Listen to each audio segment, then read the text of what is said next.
নতুন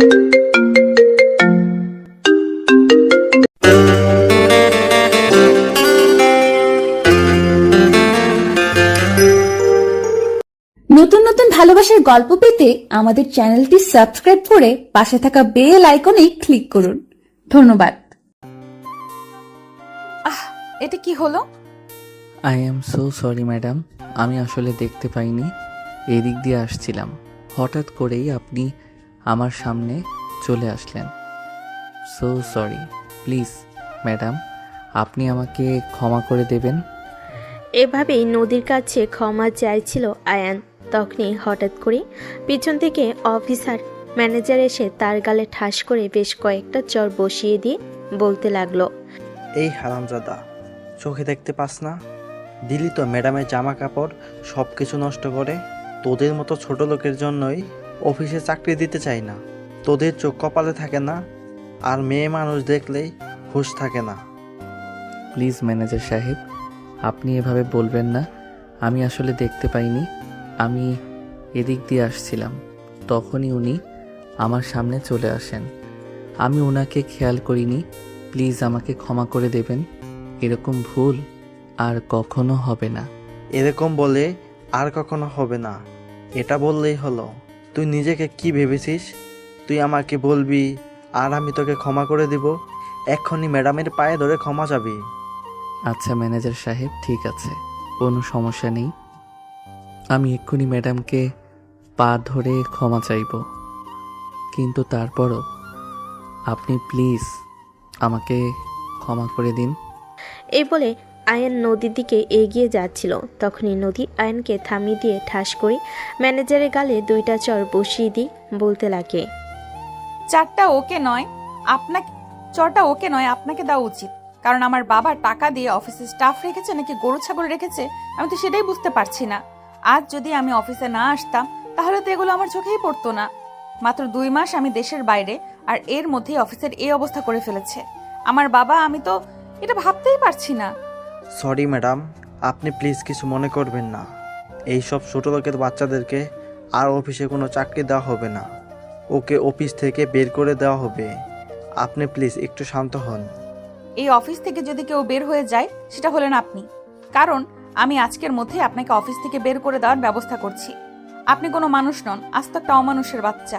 এই বলে নদী চিৎকার চেঁচামেচি করতে করতে তার বাবার কেবিনের দিকে এগিয়ে গেল।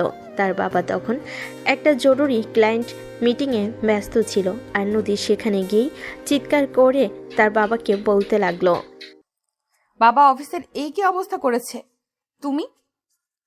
আমি মাত্র 2 মাস দেশের বাইরে, এর মধ্যে তুমি অফিসটাকে আস্ত একটা গরুর গোয়াল বানিয়ে ফেলেছো। নদীর বাবা তখন পরিস্থিতি সামাল দেওয়ার জন্য উঠে দাঁড়িয়ে নদীকে উদ্দেশ্য করে বলতে থাকেন, কি হয়েছে মা, তুমি এভাবে চিৎকার চেঁচামেচি করছো কেন? আমি এখানে একটা জরুরি ক্লায়েন্ট মিটিংয়ে ব্যস্ত আছি। তুমি প্লিজ একটু শান্ত হয়ে বসো, আমি মিটিং শেষ করে তারপরে তোমার সঙ্গে কথা বলছি। তোমার ক্লায়েন্ট মিটিং মাই ফুট। তুমি এক্ষুনি মিটিং বন্ধ করো। আমি এক্ষুনি তোমার সঙ্গে কথা বলবো, মানে এক্ষুনি তোমার সঙ্গে কথা বলবো আমি। 2 সেকেন্ড দেরি করব না।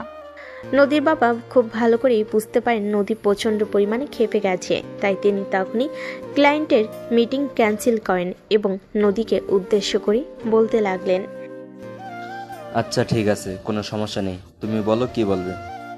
অফিসের এই অবস্থা কেন? অফিসে নতুন কর্মচারী নিয়োগ করা হয়েছে, সেটা আমাকে জানানো হলো না কেন? আর এইসব কি কর্মচারী রেখেছো তুমি? আসলে মা, তুমি পড়াশোনার কাজে দেশের বাইরে গিয়েছো, আমি চাইছিলাম না ওই সময় তোমাকে কোনো কিছু জানাতে।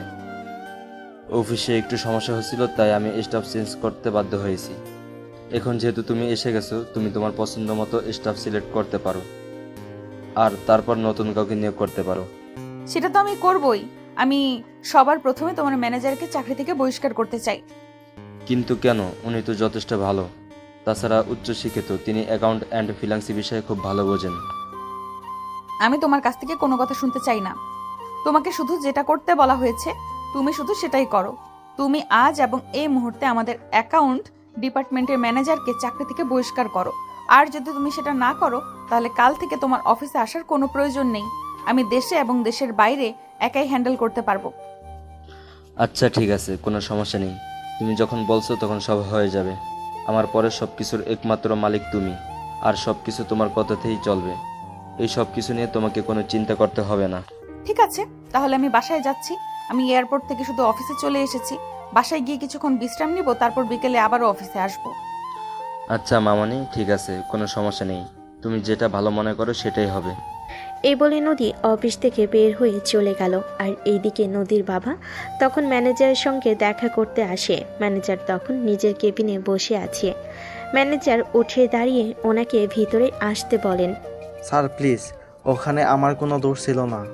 ম্যাডাম ওদিক দিয়ে আসছিলেন, তখনই ওই পিয়নের বাচ্চা ম্যাডামের গায়ে চা ফেলে দিল। তাই তো আমি ওকে চড় মেরেছিলাম, কিন্তু ম্যাডাম এ ব্যাপারে রেগে যাবে সেটা আমি বুঝতে পারিনি। প্লিজ স্যার, আমাকে ক্ষমা করে দিন। আরে তুমি শান্ত হও, আমি ব্যাপারটা বুঝতে পেরেছি। কিন্তু তোমাকে একটা ব্যাপার খুব দুঃখের জানাতে হচ্ছে। তোমাকে আজকেই অফিস থেকে চাকরি ছেড়ে চলে যেতে হবে, কারণ আমার মেয়ে চায় না তুমি ওই অফিসে চাকরি করো। আর আমি আমার মেয়ের বিরুদ্ধে গিয়ে কখনোই কোনো কিছু করতে পারি না, আর কোনো কিছু করার সাহস পর্যন্ত নেই। স্যার এসব আপনি কি বলছেন? আমি আপনার কোম্পানিতে চাকরি নিয়েছি, আর এখন যদি আমি চাকরিটা ছেড়ে দেই তাহলে আমি হুট করে চাকরি কোথায় পাবো? আমার ফ্যামিলি নিয়ে আমাকে রাস্তায় বসতে হবে। ওই সব কিছু আমি জানি না, আর জানতেও চাই না, আর জেনেও আমার কোনো লাভও নেই। তবে তোমাকে যেটা বলছি তোমার সেটাই করতে হবে। আমি তোমাকে আর এই অফিসে রাখতে পারবো না, কারণ তুমি খুব ভালো করে জানো আমি আমার সমস্ত সম্পত্তি আমার মেয়ের নামে করে দিয়েছি। আমার মেয়ে এখন সাবালক হয়েছে। আমার অফিস থেকে শুরু করে বাকি সব কিছু আমার মেয়ে নিজেই দেখাশোনা করে, দেশের ব্যবসা এবং দেশের বাইরে। আমার মেয়ের একটু পরীক্ষা ছিল, সেজন্য সে 2 মাসের জন্য দেশের বাইরে গিয়েছিল, আর এই জন্য আমি অফিস দেখাশোনা করছিলাম। আর তখনই তোমাকে নিয়োগ দেওয়া হয়, কিন্তু এখন আমার মেয়ে চাইছে না তোমাকে আমি এই অফিসে রাখি। তাই তোমাকে আজ, এখন এবং এই মুহূর্তে এখান থেকে চাকরি ছেড়ে চলে যেতে হবে। কিন্তু স্যার প্লিজ, আপনি আমার ব্যাপারটা বোঝার চেষ্টা করুন। এখানে আমার কোনো দোষ ছিল না। হ্যাঁ আমি জানি এবং সবটা বুঝতে পেরেছি, কিন্তু আই অ্যাম সরি, আমার কিছুই করার নেই। আমি অ্যাকাউন্টে বলে দিয়েছি তুমি তোমার আগামী 3 মাসের স্যালারি নিয়ে কিছুক্ষণের মধ্যেই অফিস থেকে বের হয়ে যাবে। এই বলে নদীর বাবা ম্যানেজারের কেবিন থেকে বের হয়ে চলে গেলেন। আর এদিকে ম্যানেজার রাগে ফুসফুস করতেছে। সামান্য একটা পিয়নের জন্য তার চাকরি চলে গেল। তিনি এই চাকরিতে মোটামুটি ভালো অঙ্কের বেতন পেতেন, যেটা অন্য কোনো কোম্পানিতে পাবেন না। তাই এই চাকরিটা তার কাছে সোনার হরিণ পাওয়ার মতোই ছিল। কিন্তু কিছুই করেনি, যেহেতু কোম্পানি কর্তৃপক্ষ সিদ্ধান্ত নিয়েছে, তাই চাকরি ছেড়ে তাকে চলে যেতেই হবে। ম্যানেজার সাহেব অ্যাকাউন্ট ডিপার্টমেন্ট থেকে নিজের স্যালারি বুঝে নিয়ে অফিস থেকে বের হয়ে যাচ্ছিলেন। তখনই আবারও আয়নের সঙ্গে ওনার দেখা হয়ে গেল। আয়নের সামনে দাঁড়িয়ে তিনি এমনভাবে আয়নের দিকে তাকিয়ে আছেন যেন তার চোখ দুটো দিয়ে আগুনের গোলা ঠিকরে পড়ছে। আয়ন সেটা বুঝতে পেরে বলতে লাগলো। আমি দুঃখিত ম্যানেজার সাহেব, আপনি আমাকে এই অফিসে চাকরি দিয়েছিলেন, কিন্তু আজ আমার জন্য আপনার এত বড় একটা ক্ষতি হয়ে গেল। প্লিজ আপনি আমাকে ক্ষমা করে দেবেন। তোকে ক্ষমা করব আমি, সেটা তুই ভাবলি কি করে? তুই অফিস থেকে বের হ, যেটা তুই কল্পনা করতে পারবি না। আর তখন তুই খুব ভালোভাবে বুঝতে পারবি এই ম্যানেজারের ক্ষতি করা এর পরিমাণ কতটা ভয়াবহ হতে পারে। প্লিজ ম্যানেজার সাহেব, আপনি এরকমটা বলবেন না। আপনি তো খুব ভালো করেই জানেন এখানে আমার কোনো দোষ ছিল না। আমি এদিক দিয়ে যাচ্ছিলাম, হঠাৎ করে ওনার সঙ্গে ধাক্কা লেগে গেল। এখানে হয়তো আমার দোষ থাকতে পারে, কিন্তু ম্যাডাম আপনার গায়ে হাত তুলেছে বা আপনার চাকরি চলে গেছে, তাতে কিন্তু আমার কোনো দোষ নেই। তাছাড়া আপনি এটাও খুব ভালো করেই জানেন তাদের সঙ্গে আমার ব্যক্তিগত কোনো সম্পর্ক নেই, চেনা জানা পর্যন্ত নেই। এটা তুই ভাবলি আর আমি মেনে নেব? সেটা তুই ভাবলি কি করে? বললাম তো তুই অফিস থেকে বের হ, তারপর তোকে বোঝাবো মজা। কথাটা মনে মনে বলতে বলতে অফিস থেকে বের হয়ে গেলেন ম্যানেজার সাহেব। বাড়ি থেকে আয়ন তার কাজে মনোযোগ দিল। সেদিন বিকেলবেলা আবারও অফিসে আসে নদী। নদী যখন অফিসে গেট দিয়ে ভিতরে প্রবেশ করছিল, তার সামনে গেটের কাছে দাঁড়িয়ে আয়ন একটা পলিথিন থেকে কলা আর রুটি বের করে খাচ্ছিল। এটা দেখে নদী তার দিকে এগিয়ে যায় আর তখনই সে আয়নকে জিজ্ঞাসা করে, তুমি দুপুরে খাবার খাওনি? ম্যাডাম, এই তো খাচ্ছি। আসলে অফিসের সবার খাওয়া দাওয়া শেষ হয়ে গেলে ক্যান্টিন পরিষ্কার করে তারপরেই আমি খেতে আসি। সে না হয় বুঝলাম, কিন্তু তুমি দুপুরের খাবারে ভাতের বদলে শুকনো রুটি কলা কেন খাচ্ছ? না মানে আসলে ম্যাডাম, সে অনেক লম্বা কাহিনী, সেসব কথা আমি আপনাকে বলতে চাই না। আচ্ছা ঠিক আছে, সেসব কথা শোনার সময়ও এখন আমার নেই। তবে এই নাও, এখানে 200 টাকা আছে, তুমি বাইরে থেকে কিছু খাবার খেয়ে তারপর সে ডিউটি করে অফিস তো ছুটি হবে রাত 8টায়, সে পর্যন্ত তুমি এই কলা রুটি খেয়ে থাকতে পারবে না। কোনো সমস্যা নেই ম্যাডাম, আমি থাকতে পারবো। তাছাড়া এই সব কিছু খেয়ে থাকার অভ্যাস আমার আছে, আপনাকে চিন্তা করতে হবে না। তোমার কি কানে সমস্যা আছে নাকি? আমি তোমাকে কি বলেছি তুমি শুনতে পাও? আমি যদি এক্ষুনি বাইরে থেকে খাবার খেয়ে এসে এরপর ডিউটি করবে, তা না হলে কিন্তু এর জন্য তোমাকে পানিশমেন্ট পেতে হবে, এই তোমাকে আমি বলে দিলাম। কিন্তু ম্যাডাম, আমি বললাম তো, আমি কোনো কিন্তু শুনতে চাই না। তোমাকে যেটা বলেছি তুমি সেটাই করো। এক্ষুনি বাইরে যাও আর তারপর খাবার খেয়ে এসে ডিউটি করবে। তখন আর কোনো কথা বলার সাহস পেল না, কারণ নদী এই অফিসের বসেরও বস, তার উপরে তার কোনো কথা চলে না। একটু আগে ম্যানেজারের সঙ্গে কি হয়েছে সেটা তো আয়ন খুব ভালো করে জানে, তাই সে কোনো কথা না বলে চুপচাপ অফিস থেকে বের হয়ে সামনের একটা ভাতের হোটেলে চলে গেল। সেখান থেকে খাবার খেয়ে 20 মিনিটের মধ্যেই অফিসে চলে আসে। আয়ন অফিসে আসা মাত্রই নদী আয়নকে নিজের কেবিনে ডেকে নিল আর তারপর বলতে লাগলো, আচ্ছা, আমি তোমার ব্যাপারে কিছু জিজ্ঞেস করতে চাই।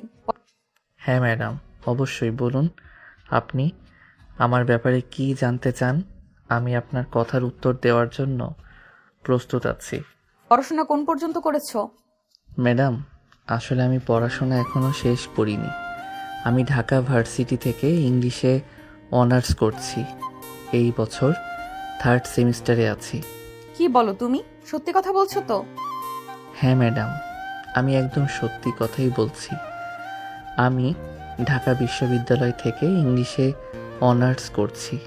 তাহলে তো তুমি আরো ভালো কোনো পোস্টে চাকরি করতে পারো। তাহলে তুমি পিয়নের চাকরি কেন করছো? ম্যাডাম, আসলে আমি পড়াশোনার পাশাপাশি চাকরি করছি তো। আসলে আমার ফ্যামিলির আর্থিক অবস্থা খুবই খারাপ। আমার ফ্যামিলির এই মুহূর্তে আমার পড়াশোনার খরচ জানাতে পারছে না, আর এই থেকে আমিও পড়াশোনাটা ছাড়তে চাই না। তাছাড়া অন্য কোনো কোম্পানিও আমাকে পড়াশোনার পাশাপাশি চাকরি করতে দেবে না।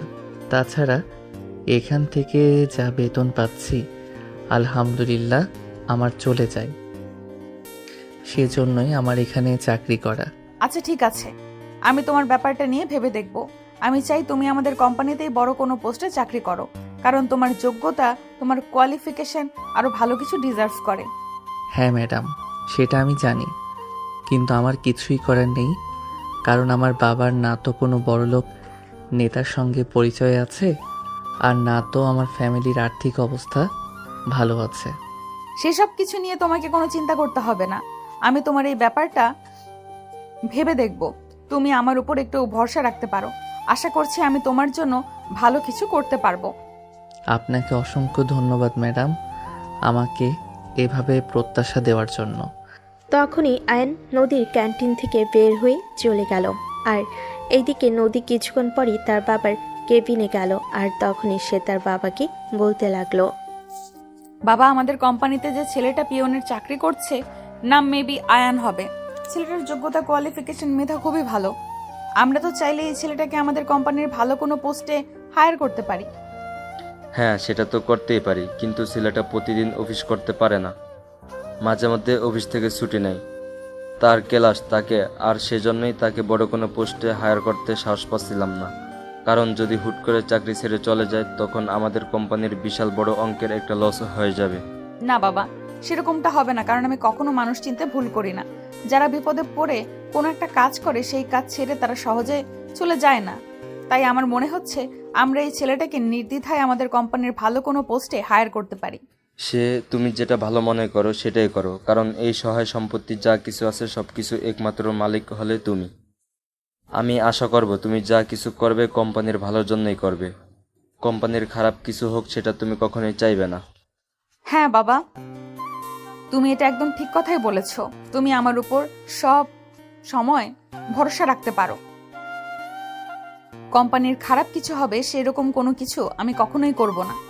এই বলে নদী তার বাবার কেবিন থেকে বের হয়ে আসলো। তারপর আবারও আয়নের সঙ্গে দেখা করে আয়ন তখন নিজের কাজ করছিল।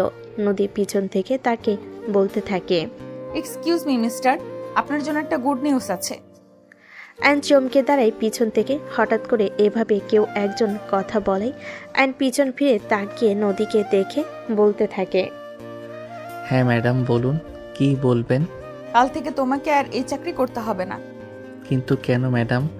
হুট করে এইভাবে আমার চাকরিটা চলে গেলে আমাকে ভীষণ সমস্যায় পড়ে যেতে হবে। এই মুহূর্তে হুট করে আমি কোথাও চাকরি পাবো না। প্লিজ ম্যাডাম, আপনি এরকমটা করবেন না। তখনই নদী আয়নকে একটু আশ্বস্ত করে বলে, আরে না বোকা ছেলে, সেরকম কোনো ব্যাপার না। আমি তোমাকে কি বলছি তুমি সেটা আগে শোনো। তোমার প্রমোশন দিতে চাই। মানে? তুমি তো খুব ভালো করে জানো আজ আমার এই কোম্পানির ম্যানেজারের চাকরি চলে গেছে। হ্যাঁ ম্যাডাম, কিন্তু তার সাথে আমার কি সম্পর্ক? আমি তো সেটাই বুঝতে পারছি না। আপনি কি বলতে চাইছেন আর কি বোঝাতে চাইছেন? খুব সহজ আর সিম্পল। আমি চাই ম্যানেজারের পোস্টে তুমি জয়েন করো। আয়ন ভীষণ রকম চমকে যায়, কারণ সে কোনোভাবে বিশ্বাস করতে পারছিল না নদী তার সামনে দাঁড়িয়ে এই কথাগুলো বলছে। তাই সে নদীকে বলতে থাকে, ম্যাডাম, আপনি কি সত্যি কথা বলছেন না? আমার সাথে মজা করছেন? আচ্ছা, তোমার কেন এরকমটা মনে হচ্ছে আমি তোমার সঙ্গে মজা করছি? তাছাড়া আমি তোমার সঙ্গে কেন মজা করব? তুমি আমার দুলাভাই লাগো নাকি? আমি তোমার শালিকা লাগে তোমার সঙ্গে আমি মজা করব? ছি ছি ম্যাডাম, এসব আপনি কি বলছেন? এরকমটা কেন হতে যাবে? আমি তো জাস্ট এমনি আপনাকে জিজ্ঞাসা করলাম। ঠিক আছে, কোনো সমস্যা নেই। অফিস ছুটি হওয়ার পর তুমি আমার সঙ্গে দেখা করবে। আমি তোমার অ্যাপয়েন্টমেন্ট লেটার দিয়ে দেব। আচ্ছা ম্যাডাম, ঠিক আছে। আপনাকে অসংখ্য ধন্যবাদ। আপনার এই ঋণ হয়তো আমি কোনোদিনই শোধ করতে পারবো না। আমার ঋণ শোধ করার যখন তোমার এতই শখ, তখন যখন সময় হবে নিশ্চয়ই তোমাকে বলবো এই ঋণ শোধ করার জন্য। কিন্তু তখন কিন্তু আবার তুমি আমাকে না বলতে পারবে না, তাহলে কিন্তু আমি খুব রেগে যাব। আপনি কোনো চিন্তা করবেন না ম্যাডাম। যদি কখনো আমার এমন সুযোগ আসে যে আমি আপনাকে হেল্প করতে পারবো, তাহলে অবশ্যই আমি সেটা করার জন্য চেষ্টা করব। আর সেটা যদি আমার সাধ্যের মধ্যে হয়, তাহলে আমি কখনোই আপনাকে না বলবো না। বলতে নদী মুচকি হাসতে হাসতে আয়নের কাছ থেকে চলে গেল। আর এদিকে তখনই আয়নের কাছে অফিসের একজন স্টাফ আসলো আর আয়নকে বলতে লাগলো, কি ব্যাপার মিস্টার আয়ান? বিষয় তো কিছুই বুঝতে পারছি না। এমডি ম্যাডাম অফিসে আসা মাত্রই আপনার সঙ্গে এত খাতির জমে গেল, তার কারণটা কি?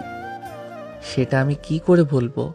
আপনিও যেমন জানেন, আমিও তো ঠিক তেমনি জানি। আমি তো আর এর চাইতে বেশি কিছু জানি না।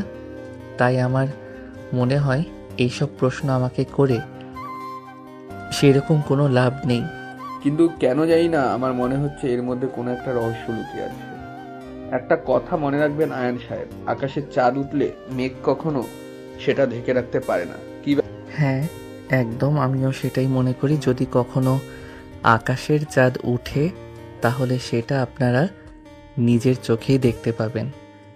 আয়নের কাছ থেকে এই কথা শুনে অফিসের ওই স্টাফ তখন আর কোনো কথা বলার সুযোগ না পেয়ে সেখান থেকে চলে গেল। আর এদিকে আয়ন আবারও নিজের কাজ করতে লাগলো। এভাবেই সেদিনের মতো অফিস ছুটি হয়ে গেল। আর অফিস শেষে আয়ন অফিস থেকে বের হয়ে আসছিল। তখনই নদী পিছন থেকে আয়নকে বলতে থাকে, কি ব্যাপার আয়ন সাহেব? আপনাকে বলেছিলাম আমার সঙ্গে দেখা করে তারপরে অফিস থেকে বের হতে, কিন্তু আপনি সেটা না করে অফিস থেকে চলে যাচ্ছেন কেন? I am so sorry madam, আমার আসলে মনে ছিল না। কাজ শেষ করতে করতে আপনার বলা কথাটা আমি ভুলেই গিয়েছিলাম। আচ্ছা ঠিক আছে, কোনো ব্যাপার না।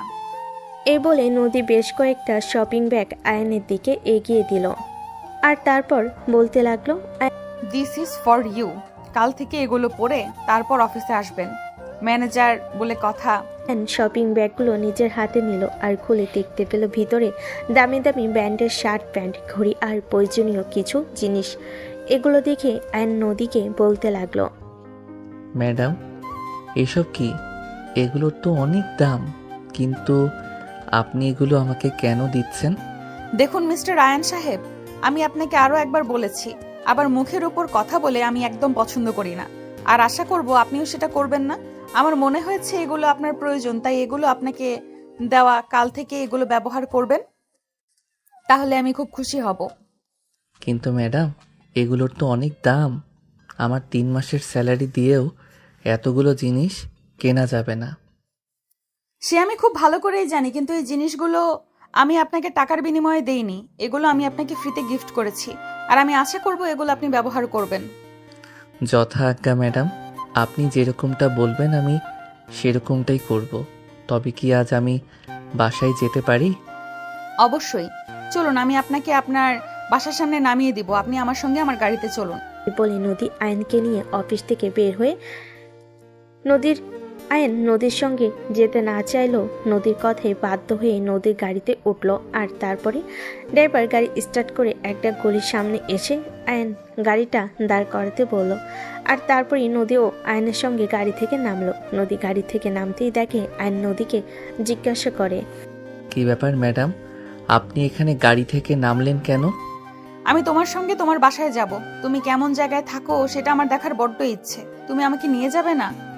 আপনাকে নিয়ে যদি আমার কোনো সমস্যা নেই, কিন্তু ম্যাডাম সেখানে গিয়ে আপনি 2 মিনিটও টিকতে পারবেন না। চিপা গলি আর বস্তিতে থাকি। ঠিক আছে, তারপরও আমি তোমার সঙ্গে যাব, তুমি আমাকে নিয়ে চলো। এই বলে নদী আয়নের পিছন পিছন হাঁটা শুরু করলো। চিপাগলির একটা রাস্তায় হেঁটে যেতে কষ্ট হচ্ছে, কিন্তু তারপরও আয়নের পিছন পিছন নদী হেঁটে চলেছে। প্রায় 5 মিনিট হাঁটার পর একটা ভাঙ্গাচোরা বাড়ির সামনে এসে আয়ন দাঁড়ালো আর তারপর সেই নদীকে বলতে লাগলো, ম্যাডাম, আমি এই বাড়িটাতেই থাকি। আমার মনে হয় এবার আপনার এখান থেকে চলে যাওয়া উচিত, কারণ ভিতরের পরিবেশ আরও বাজে। এদিকে নদী ততক্ষণে আয়নের কথায় কোনো পাত্তা না দিয়ে বাড়ির ভিতরে ঢুকে পড়ল আর বাড়িটার চারপাশ ভালো করে দেখে নিল। তারপরে সে আয়নকে উদ্দেশ্য করে বলতে লাগলো, আজ রাতেই তুমি তোমার সমস্ত জিনিসপত্র গুছিয়ে নিবে, আমি কালকের মধ্যে তোমার জন্য ফ্ল্যাট বুকিং দেব, আর তুমি তখন থেকে সেখানেই থাকবে। I am sorry to say madam, আমার ফ্ল্যাটে থাকার মতো সামর্থ্য নেই, কারণ এই মুহূর্তে নিজের পড়াশোনা কন্টিনিউ করা, তারপর আবার ফ্যামিলির পাশে দাঁড়ানো আমার জন্য খুবই প্রয়োজনীয়। আমি যদি ফ্ল্যাট ভাড়া নিয়ে থাকতে চাই, আমার মাসে 10,000 টাকা ভাড়া গুনতে হবে, আর সেই 10,000 টাকা দিয়ে আমার একটা সম্পূর্ণ মাস খুব ভালোভাবে চলে যাবে। এ দেখো, একদম বেশি কথা বলবে না, আমি তোমাকে নিজের খরচে ফ্ল্যাট ভাড়া করে দেব, তুমি যতদিন ইচ্ছে সেখানে থাকবে, আর তার জন্য সম্পূর্ণ ভাড়া আমি দেব, তোমাকে 1 টাকাও খরচ করতে হবে না। কিন্তু ম্যাডাম, আমি আপনার কাছ থেকে এত সুযোগ সুবিধা নিতে পারি না। আমি আপনার কোম্পানিতে অন্য সব কর্মচারীদের মতোই সাধারণ একজন কর্মচারীর প্রতি আপনার এত দরদ না দেখালেও চলবে। আপনি আমাকে প্রমোশন দিয়েছেন, অফিসের পিয়ন থেকে ম্যানেজার বানিয়েছেন, এটাই আমার জন্য বিশাল কিছু। আর কিছু চাই না আপনার কাছ থেকে। জাস্ট স্টপ ইওর মাউথ, আমি তোমার কাছ থেকে কোনো কথা শুনতে চাই না। আমি শুধু তোমাকে একটা কথাই বলবো, আমি তোমাকে যেটা করতে বলেছি তোমাকে সেটাই করতে হবে, এছাড়া তোমার সামনে অন্য কোনো রাস্তা খোলা নেই।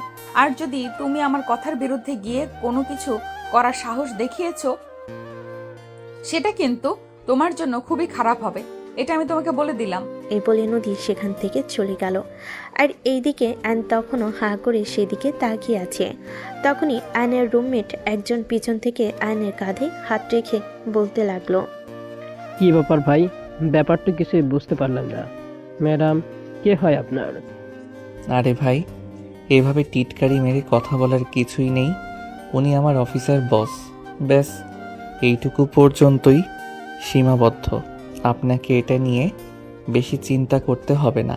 কিন্তু ওনার কথা বলার ধরন দেখে তো মনে হলো উনি আপনার খুব কাছের একজন কেউ হন, যেভাবে অধিকার কাটিয়ে কথাগুলো বলছিল।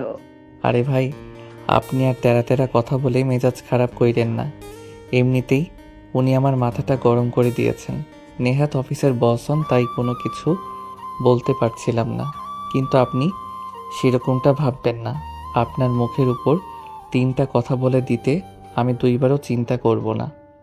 আচ্ছা ভাই, ঠিক আছে, আপনার যেটা ভালো মনে হয় আপনি সেটাই করেন, আমি আপনাকে কোনো কিছুই করতে বলবো না।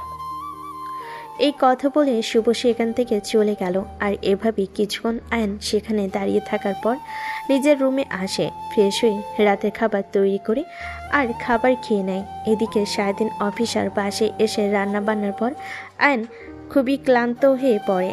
এটা প্রতিদিনকার রুটিন, কিন্তু তারপরও সে যেহেতু একজন স্টুডেন্ট, তাই ক্লান্ত শরীর নিয়েও তাকে পড়ার টেবিলে বসতে হয়। আজকেও তার অন্যটা হয়নি। খাবার দাবার খেয়ে আয়ন পরের টেবিলে বসে পড়ে। প্রায় 1টা পর্যন্ত পড়াশোনা করে। হঠাৎ করে আয়নের ভাঙ্গাচোরা বাটন মোবাইলটা বেজে ওঠে।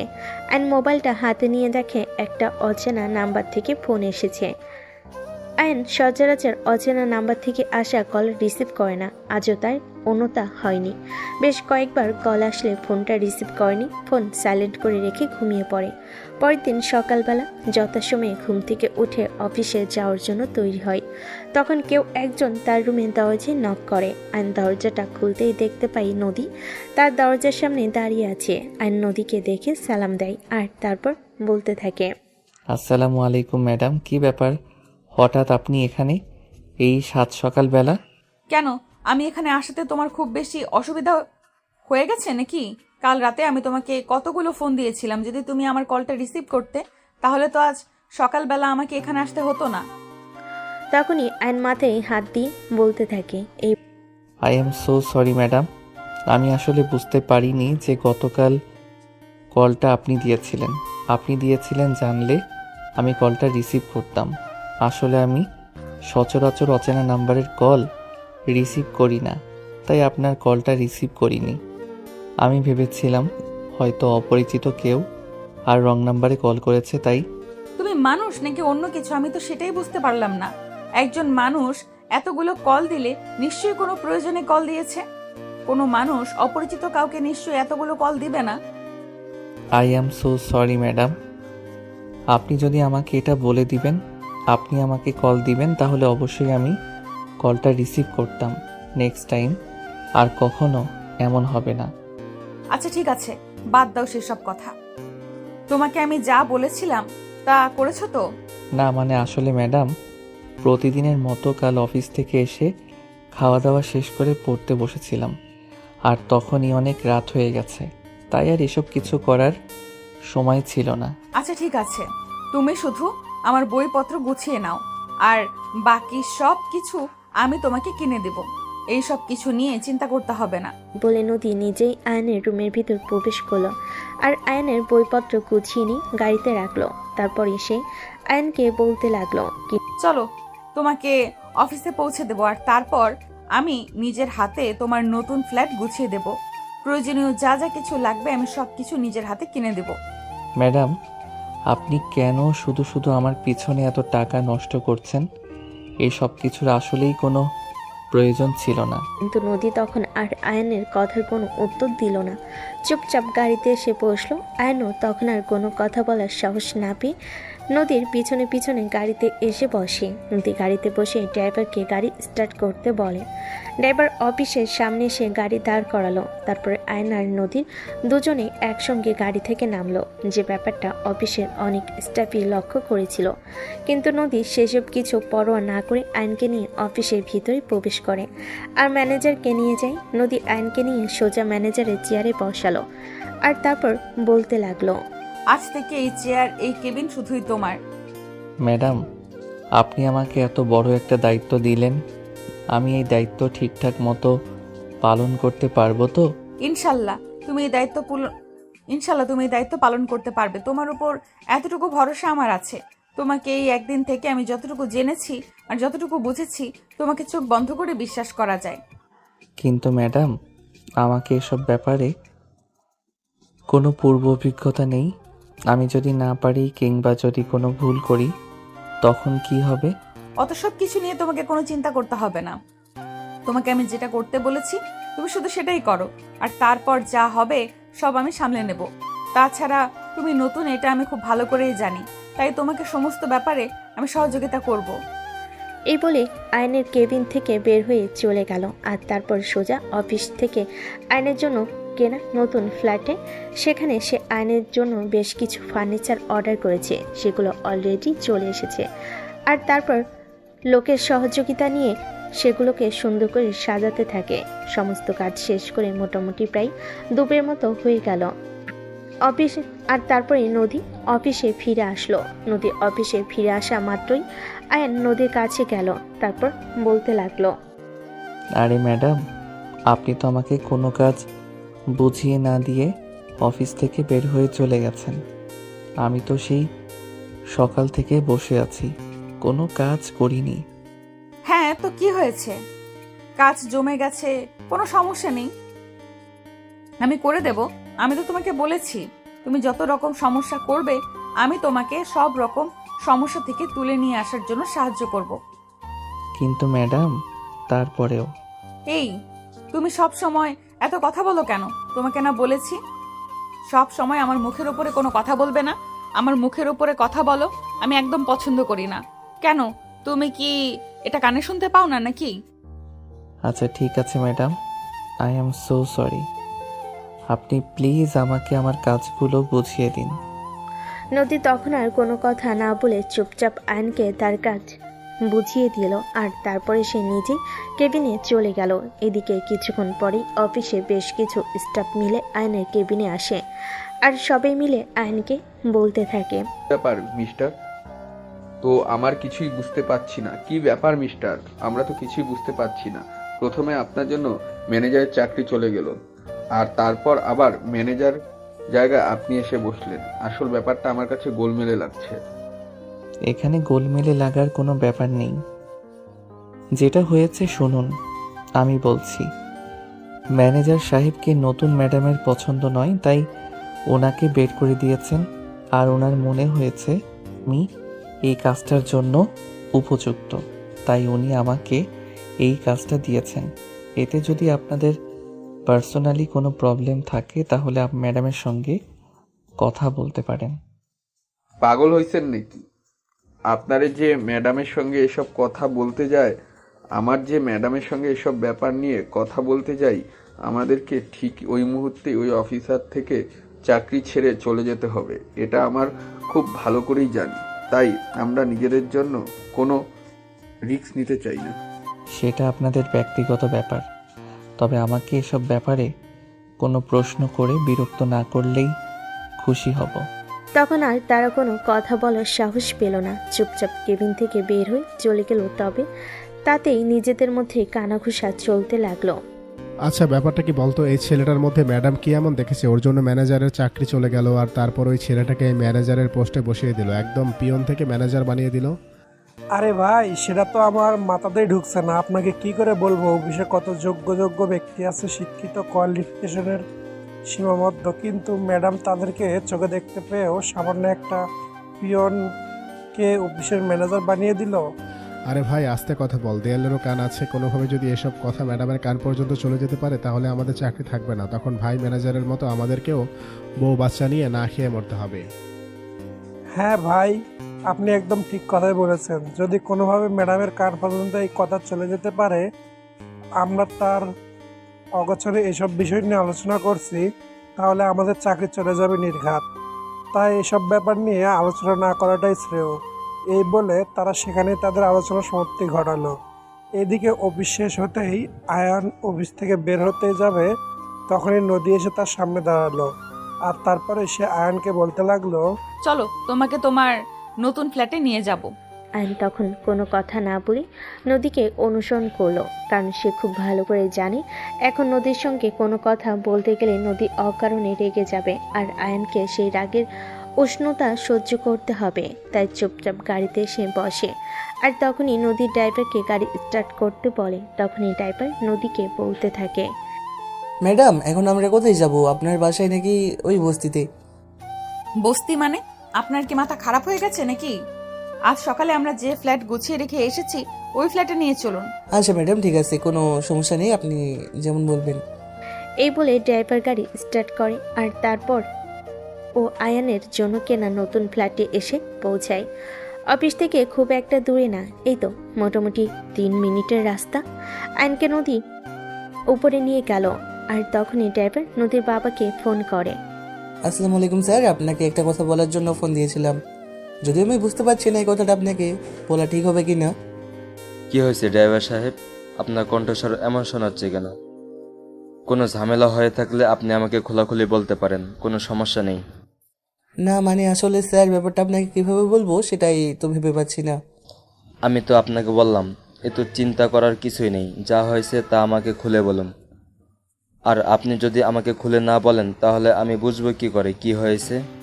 না মানে আসলে ম্যাডাম যখন থেকে অফিসে এসেছে তখন থেকেই দেখছি ওই পিয়ন ছেলেটাকে নিয়ে একটু বেশি বাড়াবাড়ি করছে, এটা আমার ঠিক সুবিধার মনে হচ্ছে না। হ্যাঁ, সেটা তুমি একদমই ঠিক বলেছো। এই ব্যাপারটা আমিও লক্ষ্য করছি। কাল থেকে আমার মেয়ে অফিসে এসেছে আর কাল থেকেই সব কিছু গন্ডগোল হয়ে গেছে। আমি বুঝতে পারছি না আমার মেয়ে এই ছেলেটার মধ্যে কি এমন দেখেছে। স্যার আসলে আমি আপনাকে এটাই বলতে চাই, আপনি আপনার মেয়েকে একটু দেখে রাখবেন, কারণ এই সব গরিব ছোট লোকদের একদম বিশ্বাস নেই, ওরা যে কোনো সময় যে কোনো কিছু করে ফেলতে পারে, তাই আপনাকে এই কথাটা বলা।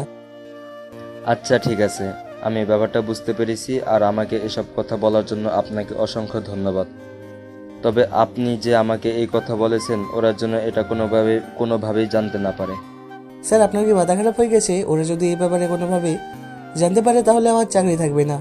আমি আপনাদের কোম্পানি থেকে যে মোটা অঙ্কের বেতন পাই সেটা তো অন্য কোথাও গেলে পাবো না, তাই আমি আমার ব্যাপারে যথেষ্ট সচেতন থাকবো। আর আপনিও কিন্তু কখনোই আমার ব্যাপারটা তাদের সামনে প্রকাশ করবেন না। এই বলে তারা নিজেদের মতো কথা বলা শেষ করলো। আর তারপরেই ফোন দিল। এদিকে নদী আয়নকে তার ফ্ল্যাটে নিয়ে আসলো। সারপ্রাইজ! দেখো তোমার এটা পছন্দ হয়েছে কিনা। আয়ান ভিতরে ঢুকে 4-5টা ভালো করে একবার দেখে নিল। দামি ফ্ল্যাট, সেই সঙ্গে দামি ফার্নিচার। এটা থেকে আয়ান অবাকের চূড়ান্ত সীমানায় পৌঁছে গিয়ে নদীকে বলতে থাকে, দেখুন একদম সুপার, একটাও কোনো কথা বলবে না। আমি যা করছি আমাকে আমার মতো করে সেই সব কিছু করতে দাও, সেগুলো আমি তোমার কোনো রিকোয়ারমেন্ট শুনবো না। এখানে যা কিছু আছে সব কিছুই তোমার জন্য। আর যদি কোনো কিছুর প্রয়োজন হয় তাহলে অবশ্যই আমাকে জানাবে, আমি সেটাও ব্যবস্থা করে দিব। তবে আমাকে এখন যেতে হবে, একটু কাজ আছে। আচ্ছা ম্যাডাম ঠিক আছে, কোনো সমস্যা নেই, আপনি এখন আসতে পারেন। আর হ্যাঁ, তোমাকে রান্না করতে হবে না, আমি অনলাইনে খাবার অর্ডার করে দিয়েছি, তোমার খাবার চলে আসবে। খাওয়া দাওয়া করে তারপর পড়তে বসো। আর ভিতরে ঢুকে 4-5টা ভালো করে একেবারে দেখে নিল। দামি ফ্ল্যাট, সেই সঙ্গে দামি ফার্নিচার। এটা দেখে আয়ন অবাকের চূড়ান্ত সীমায় পৌঁছে গিয়ে নদীকে বলতে থাকে। এই বলে নদী আয়নের বাসা থেকে বের হয়ে চলে গেল। আর আয়ন এসে দরজাটা লাগিয়ে দিয়ে বিছানার উপরে সেই বসলো। নরম তুলতুলে বিছানায় গা এলিয়ে দিলে এখনই যেন চোখ লেগে যাবে। আয়ন বেশিক্ষণ সেখানে বসলো না, ওয়াশরুমে চলে গেল। ফ্রেশ হয়ে আসতে না আসতেই দরজার কলিং বেলের আওয়াজ শোনা গেল। আয়ন দরজা খুলতেই দেখতে পেল ডেলিভারি ম্যান দাঁড়িয়ে আছে। ডেলিভারি ম্যান তার হাতে একটা খাবারের প্যাকেট তুলে দিয়ে চলে গেল। আয়ন রুমের ভিতর এসে খাবারের প্যাকেটটা খুলে খেয়ে নিল আর তারপর পড়তে বসলো। রাত আনুমানিক 12:30 পর্যন্ত পড়ার টেবিলেই ছিল। তারপরেই পড়া শেষ করে বিছানায় চলে আসে। চোখটা লেগে আসছিল, তখনই ফোনটা বেজে ওঠে। আয়ন ফোনটা হাতে নিয়ে দেখে গতকালের সেই নাম্বারটা থেকেই ফোন এসেছে। আয়ন বুঝতে পারল নদী তাকে ফোন করে যে, তাই সে ফোনটা রিসিভ করলো। আর তখনই অপর প্রান্ত থেকে শুনতে পেল, হাই, কি করছিলে তুমি? এই তো এখনই ঘুমিয়ে যাচ্ছিলাম, আপনি ফোন না দিলে হয়তো ঘুমিয়ে যেতাম। ও আচ্ছা, তাহলে অসময়ে ফোন দিয়ে তোমায় বিরক্ত করলাম নাকি? আরে না ম্যাডাম, সেরকম কোনো ব্যাপার নয়। আচ্ছা ঠিক আছে, আপনি বলুন কি বলবেন। আমি শুনছি। আসলে আগামীকাল শুক্রবার অফিস বন্ধ আছে, তাই তোমাকে নিয়ে একটু বাইরে বের হতে চাই। তোমার কি সময় হবে? দেখুন ম্যাডাম, আসলে যদিও আমার আগামীকাল সেরকম কোনো কাজ নেই, তবে আমার মনে হয় না আপনার সঙ্গে যাওয়াটা আমার একদম উচিত হবে, কারণ আপনি আমার অফিসের বস।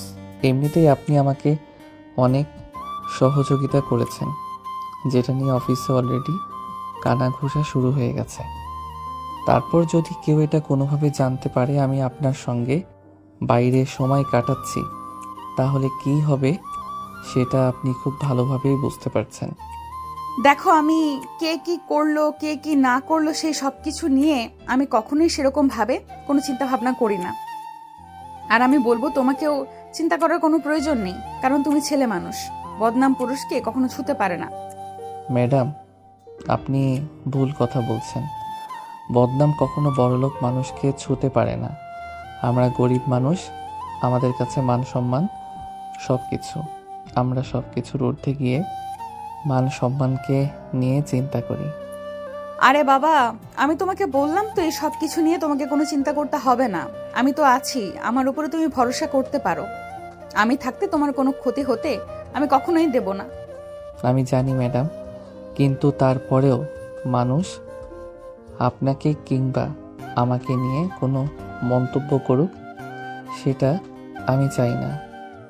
আর কোনো কথা নয়, কাল বিকেল 3টায় আমি তোমার বাসার সামনে আসব। তুমি রেডি হয়ে থাকবে, আমি আর কোনো কথা শুনতে চাই না। এই বলে আয়নকে আর কোনো কথা বলার সুযোগ না দিয়ে নদী ফোনটা কেটে দিল। আর এইদিকে আয়ন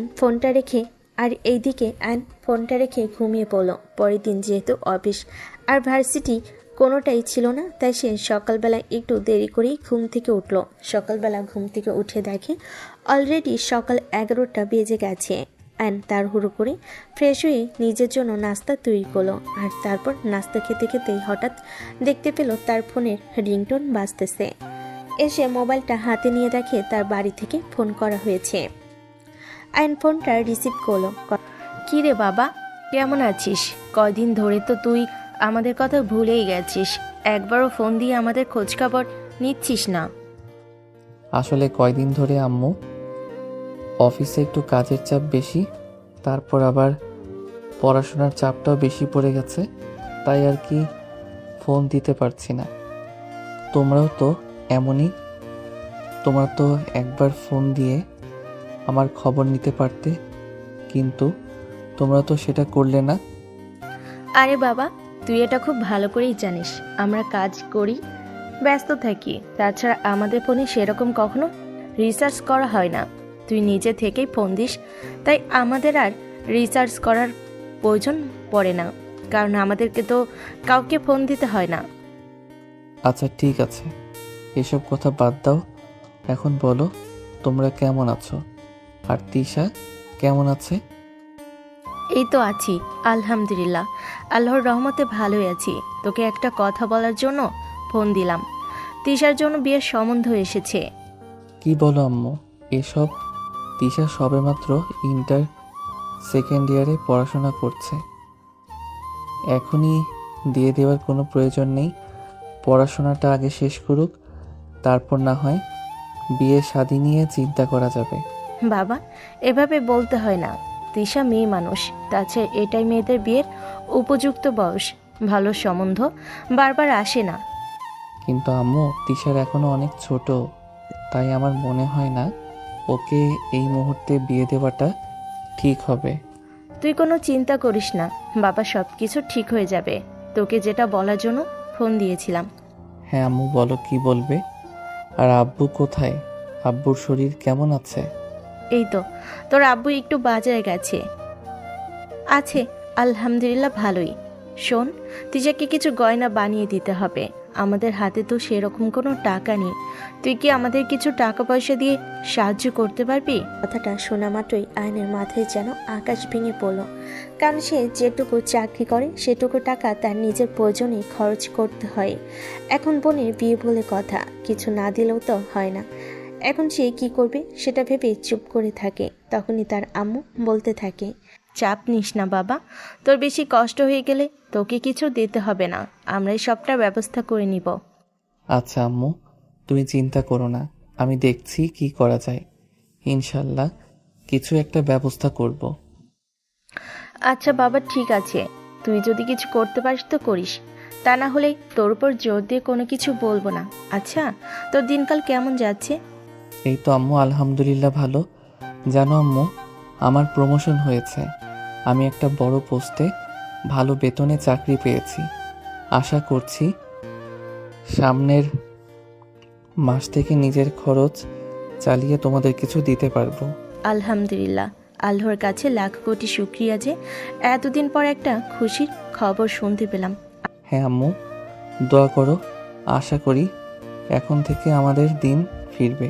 আচ্ছা বাবা, ঠিক আছে, ভালো থাকিস, নিজের খেয়াল রাখিস। তাহলে এখন রাখছি। আচ্ছা আম্মু, ঠিক আছে। তোমরাও নিজেদের খেয়াল রেখো, আর তোমরাও ভালো থেকো। ভালো থেকো। আল্লাহ হাফেজ। এই বলে আয়ন ফোন কেটে দেয়। এদিকে আয়নের আম্মু কথা শেষ করতে না করতেই তিশা মানে আয়নের ছোট বোন তার আম্মুর কাছে আসে, তার আম্মুকে জড়িয়ে ধরে বলতে থাকে, আম্মু জানো, আমার না ছোটবেলা থেকে অনেক শখ আমার বিয়েতে আমি গা ভর্তি স্বর্ণের গহনা পরবো। আরে মা, আমরা গরিব, আমাদের এত স্বপ্ন দেখতে হয় না। তোর বিয়েতে আদৌ স্বর্ণ দিতে পারবো কি না সেটাই তো বলতে পারছি না। তোর আব্বুর আর্থিক অবস্থা ভালো না, তোর ভাইয়ের হাতেও মনে হয় সেরকম কোনো টাকা পয়সা নেই। আল্লাহই জানে কি হবে আমাদের সাথে। যা হবে ভালোই হবে, তুমি শুধু আল্লাহর কাছে দোয়া করো, দেখো সব কিছু ঠিক হয়ে যাবে। এই বলে তার মা মেয়েতে কথার প্রসঙ্গ পাল্টে নিয়ে অন্য একটা বিষয় নিয়ে কথা বলতে লাগলো। আর এদিকে দেখতে দেখতে আয়নের বাবা বাড়িতে চলে আসলে তিশার আয়নের আম্মুকে এভাবে বারান্দায় বসে থাকতে দেখে আয়নের আপু আয়নের আম্মুকে বলতে থাকে, কি ব্যাপার, কি হলো? তোমার মা মেয়ে এভাবে মুখ কালো করে এখানে বসে আছো কেন? না, আসলে সেরকম কোনো ব্যাপার না। আয়ানকে কল করেছিলাম কিছু টাকা দেওয়ার জন্য, মনে হয় দিতে পারবে না। তোমাকেও বলি, হারিয়ে যেখানে জানো ছেলেটাকে আমরা 2 পয়সা দিতে পারি না। সে নিজের খরচ কষ্ট করে হলেও নিজেই চালানোর চেষ্টা করে, সেখানে তার কাছে কেন টাকা পয়সা চাইতে গেলে? অকারণে ছেলেটার মনটাকে খারাপ করে দিলে। কিন্তু কি করব তুমি সেটা বলো। তুমি একা একা সংসারের ঘানি টানতে পারছো না, এদিকে মেয়েটাকেও বিয়ে দিতে হবে, আমাদের তো কিছু একটা করতে হবে, তাই নয় কি? তোমাকে অত কিছু নিয়ে চিন্তা করতে হবে না। আল্লাহ যখন বিপদ আপদ দেন তখন আল্লাহ নিজেই বান্দাকে সেই বিপদ আপদ থেকে উদ্ধার করেন। তোমাকে এত কিছু নিয়ে চিন্তা করার কথা কে বলেছে? নিশ্চয়ই আল্লাহ আমাদেরকে এই বিপদ থেকে উদ্ধার করবেন। হ্যাঁ বাবা, তুমি একদম ঠিক কথাই বলেছ। আল্লাহ যেহেতু আমাদেরকে গরিব বানিয়েছেন, নিশ্চয়ই আল্লাহ আমাদের জন্য ভালো কিছু রেখেছেন, যা আছে কপালে। হ্যাঁ রে মা, একদম ঠিক কথাই বলেছিস। তবে তোকে একটা কথা বলি, দেখ মা, আমরা গরিব মানুষ, আমাদের তোকে সাজিয়ে গুছিয়ে ধুমধাম করে বিয়ে দেওয়ার মতো সামর্থ্য হবে না ঠিক, কিন্তু আমাদের যতটুকু সামর্থ্য ততটুকু দিয়ে তোর শ্বশুরবাড়ির মানুষকে সন্তুষ্ট রাখার চেষ্টা করব। এসব নিয়ে তুমি কোনো চিন্তা করো না বাবা, যারা আমাকে নিয়ে সন্তুষ্ট থাকতে পারবে তারা আমাকে বাড়ির পুত্রবধূ বানানোর স্বপ্ন দেখুক, আর যারা টাকা পয়সা অর্থ সম্পদ এসব কিছু খুঁজবে তাদেরকে আমার বাবার বাড়ির উঠান মারানোরও কোনো প্রয়োজন নেই। এটা বলে তিশা সেখান থেকে চলে গেল। আর এইদিকে আয়নের বাবা তখন বারান্দায় বসে বসে 2 চোখ থেকে 2 ফোঁটা পানি ফেলে দিলেন। এটা দেখে আয়নের আম্মু বলতে লাগলো, আরে এভাবে তুমি কান্না করছো কেন? তুমি ওকে ছেলে মেয়েদের মতো বোকা হয়ে গেছো নাকি? দেখো, আল্লাহ আমাদেরকে বিপদ দিয়েছেন, নিশ্চয় তিনি আমাদের এই বিপদ থেকে উদ্ধার করবেন। তোমার এভাবে চিন্তা করে কিছুই নেই, তুমি অযথাই চিন্তা করে ভেঙে পড়ো না। আমি চাই তুমি একটু শক্ত থাকো। দেখো, এটা ভেবেই একটু কষ্ট লাগছে যে অন্য মেয়েরা বিয়ের সময় বাবার বাড়ি থেকে গা ভর্তি গহনা নিয়ে শ্বশুর বাড়িতে যায়, আর সেখানে আমরা আমাদের মেয়েকে কোনো স্বর্ণের গহনাই দিতে পারছি না। দেখো, চিন্তা করো না, আল্লাহ আমাদের কপালে যেটা রেখেছেন সেটাই হবে। আল্লাহ চাইলে হয়তোবা আমরা আমাদের মেয়েকে স্বর্ণের গহনা দিয়ে শ্বশুর বাড়িতে পাঠাতে পারবো। এসব তুমি কি পাগলের মতো কথা বলছো? তোমার মাথা খারাপ হয়ে গেছে নাকি? আরে আমার মাথা কেন খারাপ হতে যাবে? আমি তো শুধু তোমাকে এটা বললাম মাত্র। যাও, হাত মুখ ধুয়ে আসো। দুপুরে খাবারের সময় হয়েছে, আমি তোমাকে দুপুরে খাবার দিচ্ছি। এই বলে আয়নের আম্মু ঘরের ভিতর চলে গেলেন। আয়নের বাবা তখন পুকুর ঘাটে গিয়ে হাত মুখ ধুয়ে রান্নাঘরে চলে আসেন খাবার খাওয়ার জন্য। আয়নের আম্মু আয়নের আব্বুকে খাবার বেড়ে দেন।